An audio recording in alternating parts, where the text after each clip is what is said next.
Okay. Hi everyone, my name is Shiraj and I'm really excited to be here at Scala Days for my third year, and today I'm going to be talking about serious fun in Scala. So when I say serious fun, I mean that I've been working on some serious projects that are really fun to create, and I've been working on fun projects that use some pretty serious concepts. And you'll see throughout my presentation a combination of these two types of projects. So before we get started, a little about me. I really enjoy coding. I've been coding since I was 6, and I've coded in languages such as NXT, Python, Ruby, C, Java. But out of all of the languages I've coded in, my favorite one is Scala. I'm going to be going to high school next year, which scares me, but it should be fun. I'm looking forward to things like our robotics and computer science clubs, where I hope to learn a lot. And I really feel that math and science rule. And I'm finding that in computer programming, you use a lot of techniques you learn in math and science. And in math and science, you use things that you learn in programming. Like in math, you have functions just like in Scala. Speaking of science with programming, agenda. So we're going to be starting out with bioinformatics. Then we'll move on to brainwave analysis. And that's the most serious part of this. Then we'll move on to Android apps, online games, Scala in school, and Leap Motion. So let's get started with bioinformatics. So last year, I talked a little bit about Rosalind, which is an online platform for learning about bioinformatics algorithms. And since that, I took the Bioinformatics Algorithms course on Coursera and learned a lot about more algorithms. And I put together all I've learned into a bioinformatics library for Scala called Genalgo. And Genalgo uses a bunch of different libraries. It uses things like Scala Test, Scala Check, and even connects with online databases such as Uniprot. So before we move on to the algorithms in bioinformatics, first a little primer on the biology behind bioinformatics. So DNA. DNA is the basic structure used when in all cells. And DNA is in a double helix structure.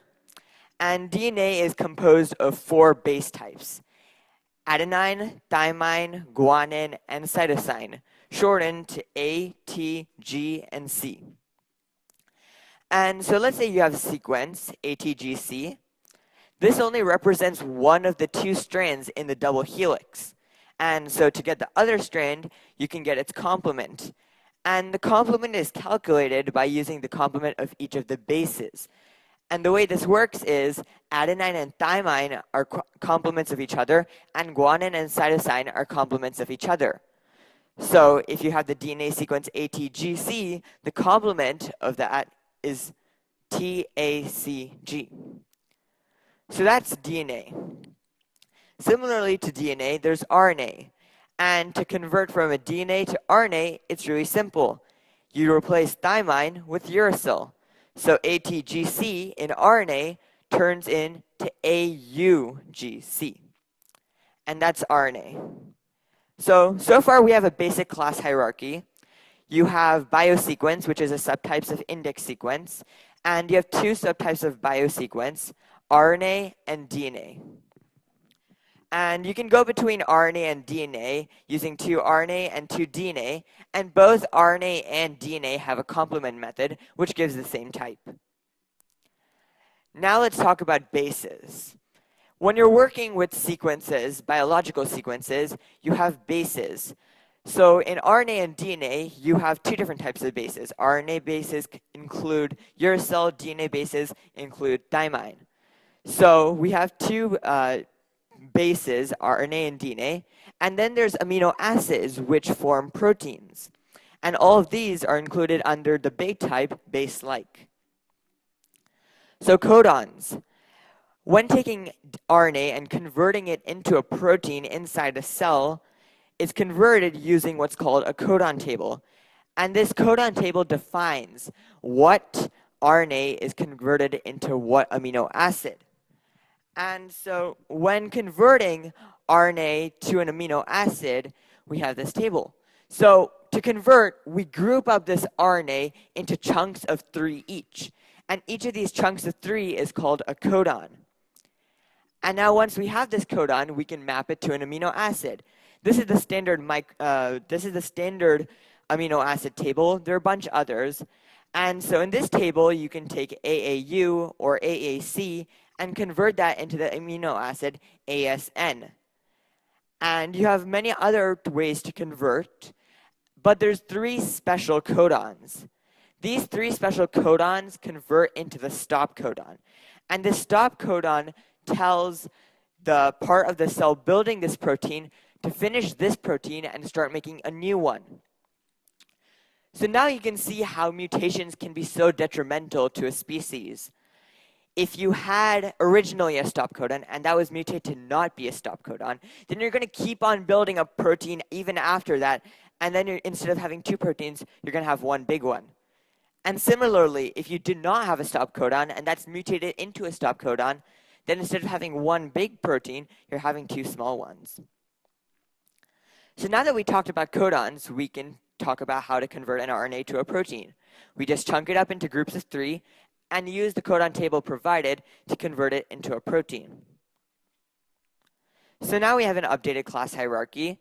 We've added protein, which is a subtype of biosequence, and you can go from an RNA and a DNA to a protein using toProtein.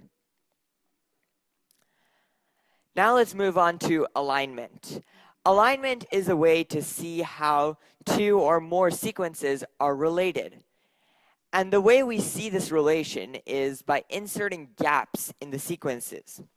These gaps are called insertions and deletions, or indel for short.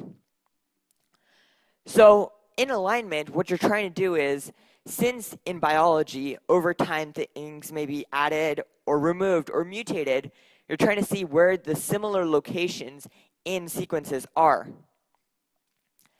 And so to compute your alignment, what you can do is you have a scoring matrix. And this scoring matrix defines what's a better alignment versus a worse alignment. And this is what tells the algorithm to prioritize. So you can see here, in this case, the higher scores are better, that the score of matching A and A is better than matching the score of A and C, since a match is better than a mismatch. But it gets even more detailed. You can see that between the matches of A and the matches of C and C, the scoring matrix says to prioritize matching C and C over matching A with A. And so there are many different scoring matrices. This is the Blossom 62. And since there are multiple ones, there's a trait scoring matrix parameterized on a type B of base-like. And this has a method score, which takes 2 bases and gives you an integer, and also indel penalty. Because you might have been wondering, this scoring matrix doesn't say anything about what to do if you have an insertion or a deletion. And in that case, the penalty you use is the indel penalty. So that's scoring. Now we have a way to align sequences. So if we have the 2 proteins, pleasantly and meanly, yes, these are English words, but they also are valid proteins. If you align them, you get something like pleasantly and meanly. But now you can see we've inserted gaps in the meanly. And you can see that we preserve sections like this ly and this an by inserting gaps. The really interesting thing here, though, is you can see that the algorithm chose to allow a mutation because then it can match up to other locations. So that's sequence alignment. Now we have an updated class hierarchy. Now you can take 2 RNAs, 2 DNAs, or 2 proteins and align them using the align method to get an alignment sequence. So we've been talking a lot about sequences so far, and now let's talk about biosequence, which encompasses all types of sequences. This is a trait biosequence. It's parameterized on B of type base-like and C represents its own type. And so this extends index sequence and index sequence like, so you have all the methods from a normal Scala collection that you would expect to see. It has methods like Hamming distance, which would make sense after you've done an alignment. And, of course, it has the align method. So align takes another collection of the same type that you are working with, a score of type scoring matrix of the base that your sequence contains, and an implicit strategy of type alignment strategy. So there are many different alignment strategies. There's global alignment, local alignment, semi-global alignment, and these all are imported and placed inside an implicit val, and that specifies what the strategy you want to use is. And of course, we have toString, which uses the built-in mk string to create a string out of your sequence. We have all these sequences, but how do we store them? For that, we have the bit storage utility. What the bit storage utility lets you do is, it lets you take any data type that can be converted to bits, and it stores them in an array of integers. So this is used in the sequences DNA, RNA, and protein. And to create a bit storage, you use the apply method, which takes a type, how many bits are going to be in each group in which you specify your data, all your data of type array of that type, and a function to convert that type into a bunch of bits. And that gives you a bit storage. And now with your bit storage, you can get a element at a certain location by using the apply method. And you can also figure out the complement of this bit storage. And this complement is really useful because you'll see that in DNA, since the bits for adenine and thymine are actually complements of each other, instead of rebuilding a whole new bit storage, we can just complement everything inside that bit storage and use that for the complement of our DNA. So now let's take a look at DNA. DNA extends a biosequence of DNA base, and the second parameter is its own type, DNA. So we're using bit storage here, so we have an implementation of apply using our bit storage. We also have our complement method, and here you can see we're using the storage complement. We have reverse complement, and this is really fun to see because since collections have a reverse method, you just do reverse.complement to find the reverse complement. And we have toRNA. And you'll see here, we're reusing the storage, and that's because thymine, the bits for thymine are the same as the bits for uracil. So you can just reuse those bits to create an RNA. So if you want to create a DNA, we have these three apply methods. So you can create a DNA based on a string, a bunch of bases, or an index sequence of bases. So you could create a DNA by using something like this. So I talked in the beginning that I'm using Scala test and Scala check to test this library. And this is one of the examples in which I'm testing DNA. So I have my suite, and I've created implicit vals of how to get an arbitrary DNA base and how to get an arbitrary DNA. And this arbitrary DNA, what it does is it creates an arbitrary index sequence of DNA base and uses the DNA apply method to create a DNA out of this index sequence of DNA bases. And then to test, I have tests like a complement leads to the correct bases, and a complement of a complement is the original sequence. Some other algorithms in this library include peptide sequencing. Peptide sequencing is used when you have experimental data and you want to convert that into the original information. So this is used when you have a sample like saliva. And the way the process works is you put that into a mass spectrometer, and this mass spectrometer breaks up this sample, for example, saliva, into a bunch of different pieces. And what the mass spectrometer does is it outputs all of the masses of each of these individual pieces. And what the algorithm does is once you pass it through, it'll output a protein that was split up into these masses. So you'll get something like meanly. And there are multiple different algorithms for this. Here I'm using convolution leaderboard sequencing. And you input a list of integers, and it outputs the masses of each of the peptides, each sequence in your protein, when you use the sequence method. So that's peptide sequencing. So now a demo of using Genalgo. So I'm going to switch over to IntelliJ. And here I have a main method. So what we're going to do is we're going to retrieve two sequences from Uniprot, which is an online database storing proteins. So we're going to be using the obscurin protein, which deals with muscle cell organization. We're going to align these two and then we're going to output the alignment. So I took the Reactive Programming Principles course over last year, and you'll see throughout all my projects that I'm using reactive principles in many of my projects.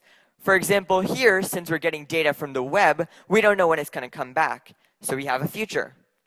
So let's get started with this. I'm going to set, is this too small? Or is it fine size? It's good. OK. So I'm going to set an implicit val strategy. And this is going to be global alignment. And then after this, what I'm going to do is I'm going to have my alignment future. And we're going to use uniprot. So we're going to do uniprot.getFasta.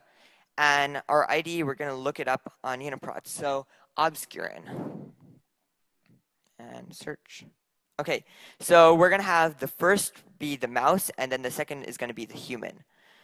So this is the ID for the mouse, and we're going to zip this with the human because we want to wait till we get both before we align them. So uniprot.getFasta with our human ID. No, I don't know. Okay, so we're going to copy the human, and once we get both, okay. Oh my. So once we get both, we're going to map this, and we're going to do a pattern match. So the first one is a mouse, the second one is human. Once we get both of these, we're going to calculate an alignment. So we can do this by taking the sequence out of the mouse and aligning that with the sequence of the human. And you have to provide a scoring matrix. So we're going to use Blossom62 with a scoring penalty, indel penalty of 5. And now that we have our alignment, first we're going to print it. So that's going to display our alignment. But wait, there's more. We're going to output this alignment to an image file so we can get a visual representation of this alignment. So we're going to do alignment.toImage file. We're going to create a new file, obscurin.png. And now that we have this alignment feature, we're going to do await.result alignment feature. And the duration we're going to wait is infinite because we don't know how much time it's going to take. OK, so let's run this. So what you'll notice that I'm doing mouse.sequence. And the reason for this is when you get FASTA, we're running. OK, when you get FASTA data, it includes both an ID describing the protein as well as the sequence itself. So right now, it's downloading the sequences from Uniprot and aligning them. Hopefully, our internet's fast enough here. Both sequences are about 3,000 characters each. And OK, there we go. So that is our alignment. Let me make this a little bigger. And we've outputted our image file. So when we display our alignment, it displays it in the format Uniprot displays on its website, which is stars represent matches, colons represent mismatches, and spaces represents an insert or deletion. But the interesting part is seeing the protein in the alignment in the image form. So I'm going to open up obscurin.png. OK, so that is the image form of our protein. So at a big view, you can see that green represents having a match. So this area, and this area, there's quite a bit of matches. But then you can also see there's certain areas where something different is happening. So when you have white on top and blue on the bottom, that means that there is something in the human that wasn't in the mouse. So you can see there are areas where a lot of stuff has been added to the human version of this protein. You can also see towards the end here that there are some things added to the mouse towards the end. And there's this one area where probably lots of mutations happen because a mismatch is represented by red. So that's Denago. And next up, what's next? So I'd like to implement more algorithms such as Gibbs sampling, possibly concurrent algorithms, and more alignment strategies. Also, I'd like to explore more ways to visualize data, such as maybe having a donut chart. And also, I'd like to integrate with more sequence databases, such as possibly NCBI's database. So that's bioinformatics. Next up, brainwave analysis.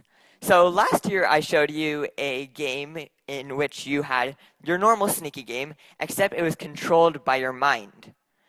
So this year, I took the library powering that application and took it a few steps further and made an example application to work with that library. So as I said before, I've been using a lot of reactive stuff in my programs that I've written. And this one uses RX Scala. So in the past, my NeuroThinker library used to use an iterator, which would block whenever you request the next one. But instead of doing that, what makes more sense is having an observable on neurodata that you subscribe so that when you get more data from Thinker, then you can process it. And so the example application I wrote with this new library is NeuroFocus. So one of the issues my age group has is staying focused. I'll find myself doing math homework, and the next second I'll find myself on Google+. So to help me keep focus, I created NeuroFocus. And the idea is it tries to keep you in the focus zone.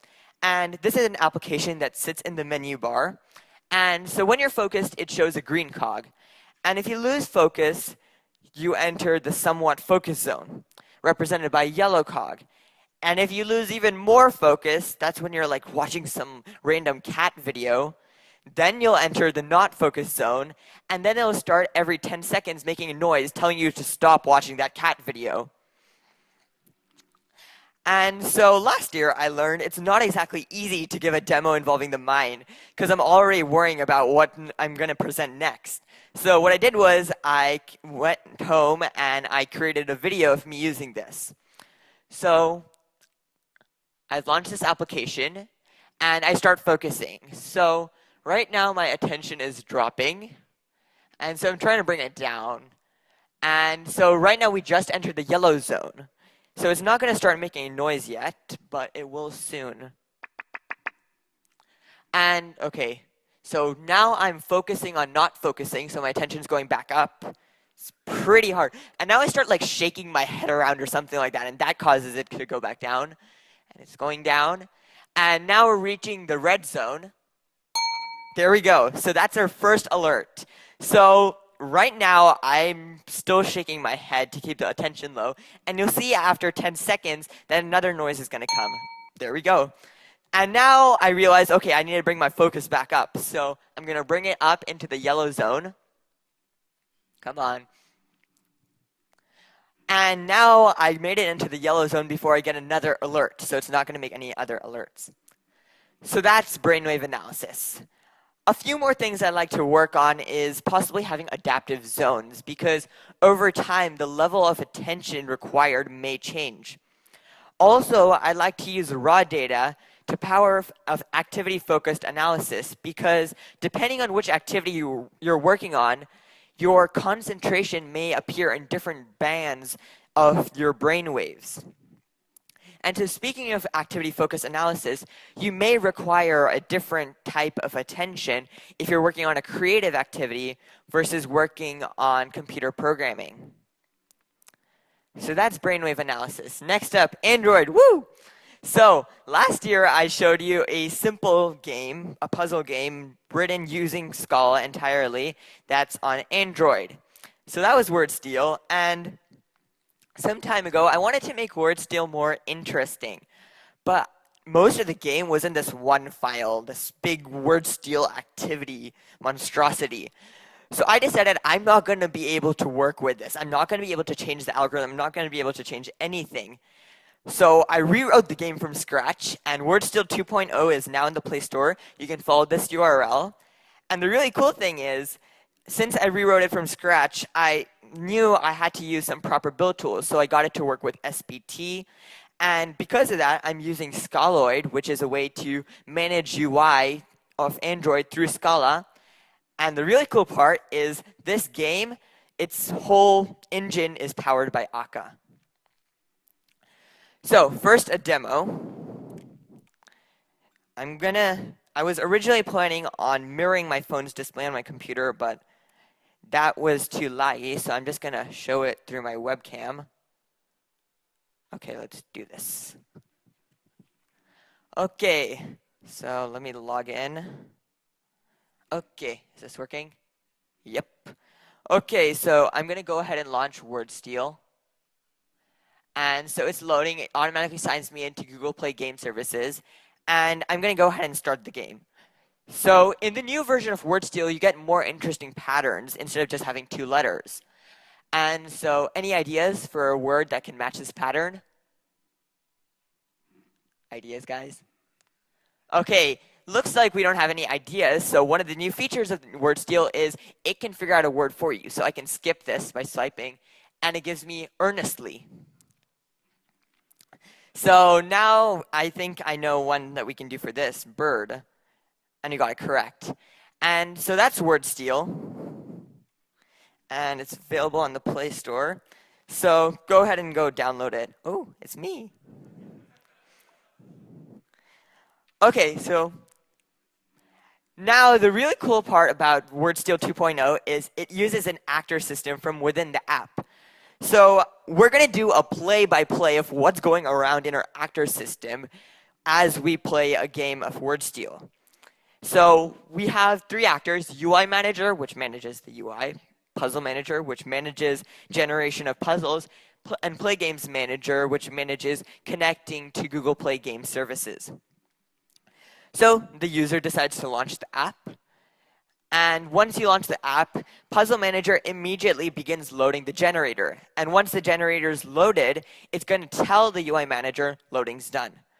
Once UI Manager gets this message, it's going to go to the How to Play page since it's the user's first time playing WordSteal. Now the user is going to go press OK, and pressing OK sends the message to UI Manager, show main. Now the UI Manager's got this message, and it's going to show the main. And the user just wants to go ahead and start the game, so they're going to press the Start Game button. Come on. Okay, so pressing this button sends the message Start Game. And now the UI Manager and Puzzle Manager are going to get active. UI Manager is going to ask the Puzzle Manager for a puzzle. Puzzle Manager is going to reply with a puzzle, and we're going to display our first puzzle. So this time the user doesn't know what word they can put, so he's going to swipe. And when you swipe, the message is sent to the UI Manager, skip puzzle. And now the UI Manager is going to ask the Puzzle Manager for an example. Puzzle Manager is going to reply with an example, and we're going to display the example. And this is done using Scheduler. And so now we need to get the next puzzle. So we're going to ask for a puzzle, we're going to get a puzzle, and then we're going to show the next puzzle. So this time the user knows the word that they can put. So they're going to type it in and press Done. And pressing Done tells the UI Manager to check the puzzle. So the UI Manager is going to tell the Puzzle Manager, check answer. The Puzzle Manager is going to reply with if the answer is correct or not, and answer result. And it's correct, so it turns green, and we go to the next puzzle. So that's the actor system in WordSteal. And since I switched to Akka, a lot of things became easier. In the original version of WordSteal, this is how I kept track of which UI state I was in. So every time I got some message, like a button click, I would check, am I in loading, am I in how to play? So I would check my current screen, and I would have this complicated if statement. And it got really messy to work with. But in Akka, we have context.become. So now in Akka, we have the UI Manager has a bunch of different states, loading how to play all the way through game over. So we start out in waiting for context, and waiting for context takes one message, which is the activity, so that it can manage the UI. And then it goes to loading. And the really great part of this is we can keep track of things such as game score. So once we're done with the game, game becomes game over with the score that the user had, so that score can be highlighted. And also another great thing is, since these are methods, what they do is they first set up the UI through Scaloid, and then it returns a partial function saying which messages it can accept. So that's word steal. Next up, Collidium Online. So 2 years ago in London, I showed off a simple swing application called Collidium. So it was a physics game, but it had some really simple physics. The ball would go through walls and then bounce when the center of the ball hit the line. And it didn't have any levels or anything. So it was a really simple game. But last year, I went to the Scala.js talk, and one of the goals I had set 2 years ago was to make Collidium available online. And now I saw an opportunity. So within 2 hours, I was able to port the whole original Collidium game to an online HTML5 game using Scala.js. So first, let me show you Collidium. So after porting that, since then, I've made a lot of updates to Collidium. So if I go into an incognito window, this might show up. Okay, so it starts out with a welcome message. This is new.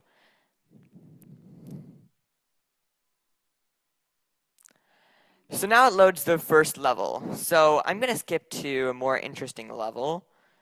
Got to go around, which just adds a line right there. So it has basic level stored as JSON. And now we can start the game. So this now uses a real physics engine, which I'll talk about in a bit. And so you'll see that the ball is going to start spinning around. So now our ball is moving around. And one of the new features I added recently was the ability to add ink. So you can control the path that the ball is going to take. And this adds a lot of interactiveness to word steal. And if you're slowing down too much, you can use fuel. Okay, I think we went a little too fast now. Come on. Oh my god. And of course, we have the cute little U1 sound. So that's Collidium. And so the physics engine. So in Collidium, I use physics.js, which is a physics engine written entirely in JavaScript. And to work with physics.js, I've created static types that let you do it in proper Scala style, and it lets you, even though physics.js is in JavaScript, which is a dynamic language, you'll still get compile time errors if you're calling a method that doesn't exist or with the wrong types. So I have my object physics, which extends JS object. And this JS name physics says that in the actual JavaScript, this object's name is physics. And now all I have to do is define the methods that are available under physics. So I have apply with empty parentheses, which gives you a default world. Apply which takes a setup of type physics setup, which gives you a world based on that setup that you've provided. A body based on a shape and a setup. And there are a bunch of more methods. And the really cool thing is this returns a world, and I have a trait for that world. So once you get this, you can call the methods on that. So in physics, this is the definition of this. And similarly, for creating a behavior, that's the definition in the original JavaScript. So now to use it, it's really simple. You just create a world based on your setup, and you add a behavior, for example, body collision detection. So that's Collidium. Next up, Scala in school. So this year, I was the president of our school's student council, and as part of that, I brought technology to a bunch of different areas in our school. We did things like create a brand new website for student council, and one of the most interesting things we did was create an application for managing student store purchases. So in our school, we have a treasury, and that treasury manages a student store. And our student store is a pretty simple one. We just sell things like pencils and lollipops during lunch. But in the past, our sales have been pretty low tech.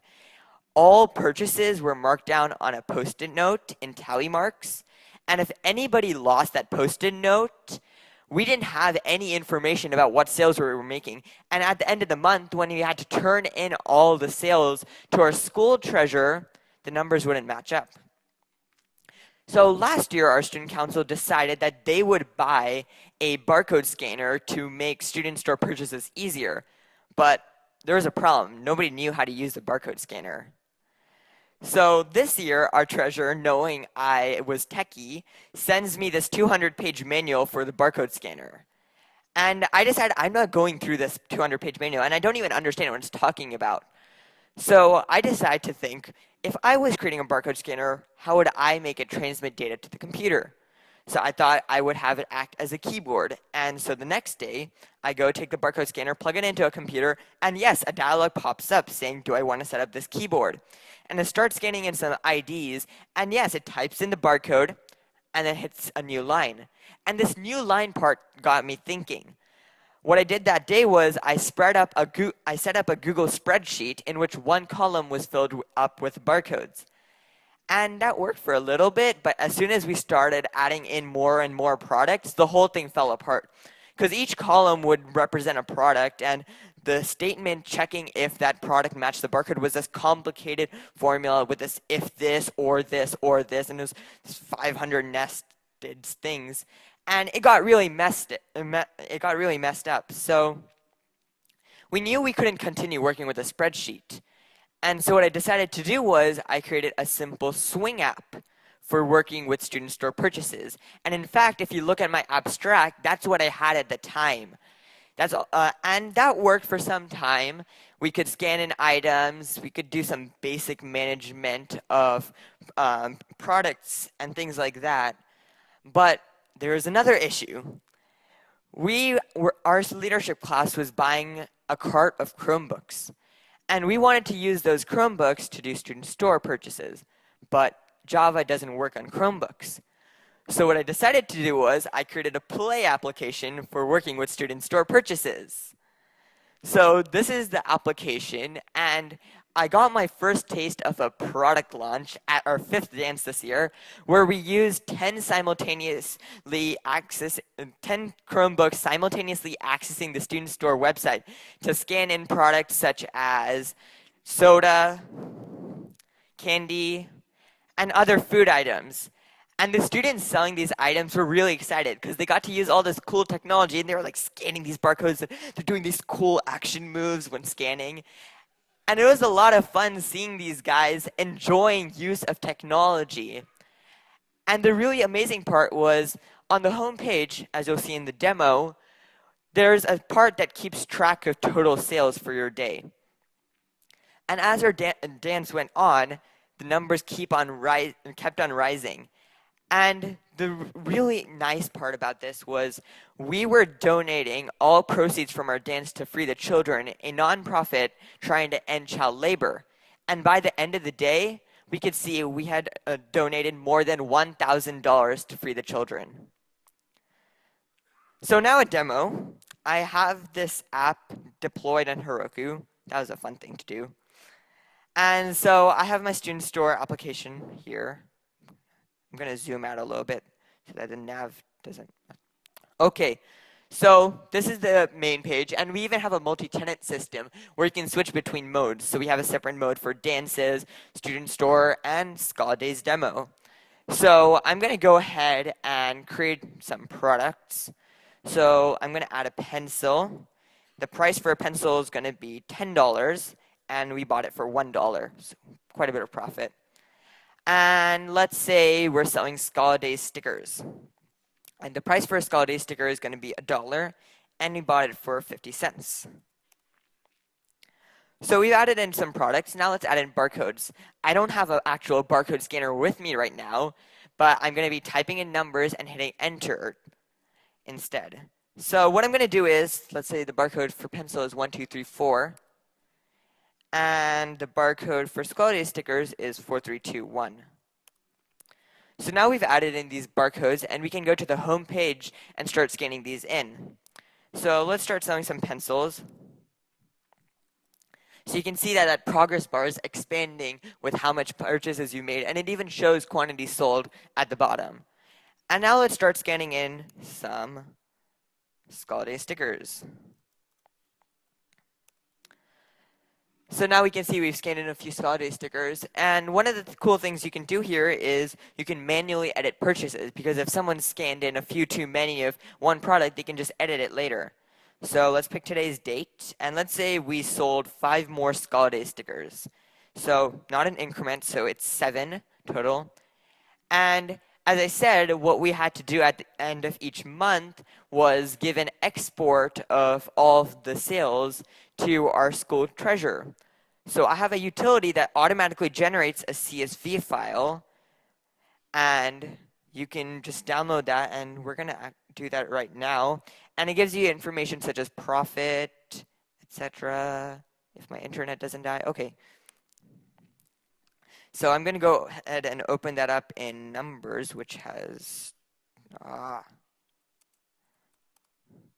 okay, Numbers. Okay. Opening. Okay, there we go. Oh, okay. So here we have our spreadsheet, and you can see that it calculates stuff like total profit for each item, total earned for a day, and even calculates total for the whole month. So that's Scala in school. Yeah. Okay, so last but not least, Leap Motion. So Leap Motion is another place where I use reactive programming, and here again I'm using Arc Scala. So I got my Leap Motion when it came out, and it was cool and all, and my dad's birthday was coming up, so I had no idea what to get my dad for his birthday. And so I decided I'm going to do homemade projects. It's a gift from the heart. So I decided to create an app using Leap Motion in which my dad would scratch away at a birthday card. So to do that, I decided to use Scala, my favorite programming language, and I knew my dad would be even happier if I had clean code. So I created a library for working with Leap Motion called Scala Leap. So Scala Leap just builds on top of the existing Java library for Leap Motion, but it provides things such as an observable for getting data from Leap Motion. So the app I created for my dad was Leap Reveal, and we're going to do that. We're going to reveal a message right now. So I'm going to need a volunteer. You're supposed to raise your hand if you want to volunteer. Sure, come on up. So what you're going to do is I'm going to launch this app, and you are going to just wave your hands around my Leap Motion, which I'm going to connect. And as you wave your hand around, it's going to reveal a message. Okay. Forgot to plug this in before the presentation. Okay. This should work. Just wave it around as if you're scratching away message. Oh, no? Yeah, looks like my Leap Motion thing didn't turn on. Come on. Yeah. Okay, now it should work.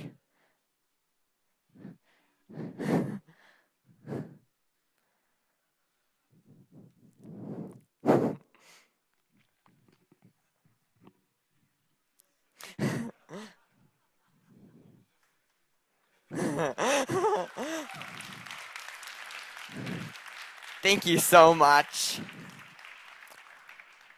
So 2 years ago, I said Scala rocks. Last year, I said Scala rules.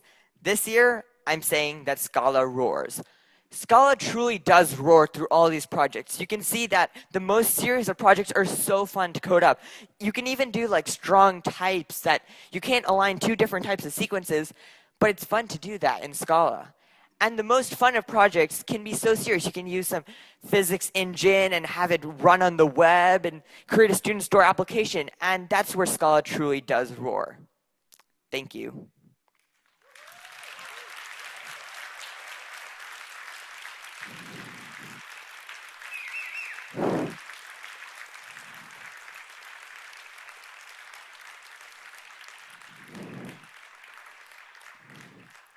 So I can take questions now if there are any. Come on, guys. I know you have some questions. Really? Okay. Oh, we have a question? Yeah.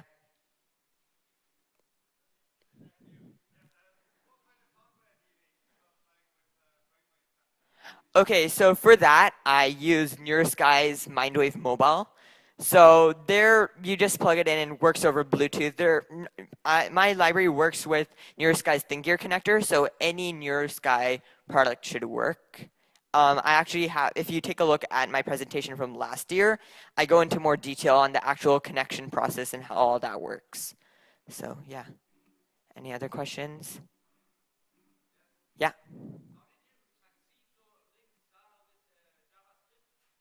Okay, so the way that connecting Scala with JavaScript works is I use Scala.js. And Scala.js is you take Scala, compile it to JavaScript. So that's all. And actually, if you're wondering about that, right after here in this room, there's the Scala.js presentation. So you can stay here, and it's really cool. And you should check that out. Any other questions? Oh, yeah.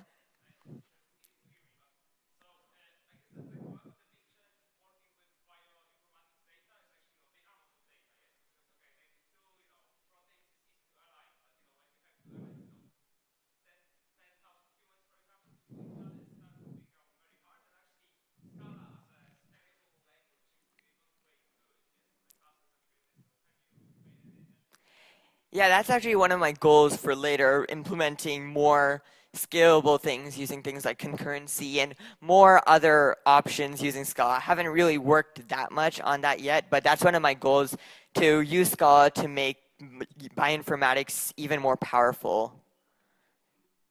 Any other questions? No? Okay, thank you.